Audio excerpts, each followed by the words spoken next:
মালয়েশিয়ায় বাংলাদেশি সহ ৯০ জন অবৈধ অভিবাসীকে গ্রেপ্তার করেছে দেশটির অভিবাসন বিভাগ। সোমবার দেশটির সরকারি সংবাদ সংস্থা নিশ্চিত করেছে এই তথ্য। জানায়, চলতি সপ্তাহে ইপো রাজ্যে অভিযান চালিয়ে গ্রেফতার করা হয় তাদের।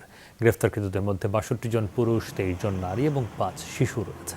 এর মধ্যে ৬৬ জন ইন্দোনেশিয়ার নাগরিক, বাকিদের মধ্যে ১৪ জন বাংলাদেশি, ৫ জন মিয়ানমারের, নেপাল ও ভারতের ২ জন এবং পাকিস্তানের ১ জন। মূলত কাজের পারমিট ও পাসপোর্টের মেয়াদ শেষ হবার পরও দেশটিতে অবস্থানের জেরে গ্রেফতার হন তারা। তাদের বিরুদ্ধে যথাযথ আইনি ব্যবস্থা নেওয়ার কথা জানিয়েছে রাজ্যের অভিবাসন বিভাগ।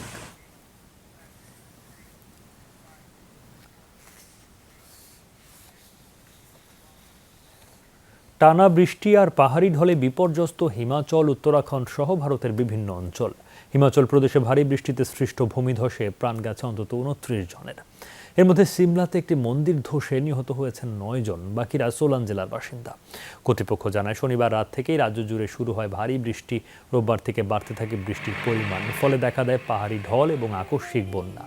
এতে সোলান জেলার একটি গ্রাম ভেসে যায়, বেশ কয়েকটি আবাসিক স্থাপনা এতে ক্ষতিগ্রস্ত হয়, প্রাণ যায় ৭ জনের। অন্যদিকে সিমলায় ভূমিধসের কারণে বিধ্বস্ত হয়েছে একটি মন্দির, এতে প্রাণ যায় ৯ জনের। কর্তৃপক্ষ বলছে, ধ্বংসস্তূপের নিচে এখনও চাপা পড়ে আছেন বেশ কয়েকজন। দুর্যোগের কারণে রাজ্য জুড়ে জারি করা হয়েছে সতর্কতা। বন্ধ ঘোষণা করা হয়েছে সব স্কুল এবং কলেজ। সিমলা ছাড়াও কুল্লু, মানালি সহ বেশ কয়েকটি জেলায় আরও ভারী বৃষ্টিপাতের শঙ্কা জানিয়েছে আবহাওয়া দফতর। টানা কয়েকদিনের বৃষ্টিতে এখন পর্যন্ত ২০০-র বেশি সড়ক বন্ধ হয়ে গেছে। শিব মন্দিরের ধ্বংসস্তূপের নিচে অনেকে আটকা পড়েছেন, তাদের উদ্ধারের চেষ্টা চালানো হচ্ছে। ধর্মীয় আনুষ্ঠানিকতার কারণে বহু মানুষ এই সময় আসেন সিমলাতে।